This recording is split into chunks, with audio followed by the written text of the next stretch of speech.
ত্ৰিপুৰাত দুটা চাঞ্চল্যকৰ দলবদ্ধ বলাৎকাৰৰ ঘটনা 9 জুলাইত গোমতী জিলাত 16 বছৰীয়া কিশোৰীক দলবদ্ধ বলাৎকাৰ 11 জুলাইত পূব টাক্কাত 6ষ্ঠ শ্ৰেণীৰ ছাত্ৰীক বলাৎকাৰৰ পিছত হত্যা 4 দিনৰ পিছত ঘৰৰ কাষত হাবিত উদ্ধাৰ কিশোৰীৰ মৃতদেহ দুটা দলবদ্ধ বলাৎকাৰৰ ঘটনাই জোকাৰণি তুলিছে ত্ৰিপুৰাত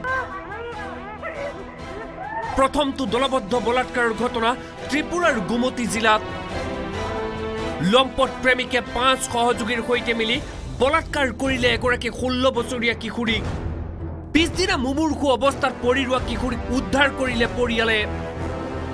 বলাৎকাৰৰ তথ্য পোহৰলৈ অহাত আৰক্ষীয়ে তদন্ত চলাই গ্ৰেপ্তাৰ কৰিলে দলবদ্ধ বলাৎকাৰৰ ঘটনাত জড়িত 6 দুৰ্বৃত্তৰ 5টাক চিকিৎসাধীন যুৱতীৰ মন্তব্য এই বৰ্বৰ ঘটনাত জড়িত আছিল প্ৰদীপ ত্ৰিপুৰা কাজল ত্ৰিপুৰা নিপেন্দ্ৰৰ ত্ৰিপুৰা অন্তৰ ত্ৰিপুৰা কাহানী ত্ৰিপুৰা মঞ্জিত ত্ৰিপুৰা যুৱতীৰ ভাষ্যৰ ভিত্তিত আৰক্ষীয়ে অভিযান চলাই গ্ৰেপ্তাৰ কৰিলে 6 অভিযুক্তৰ 5টাক আমৰা 6 জনেৰ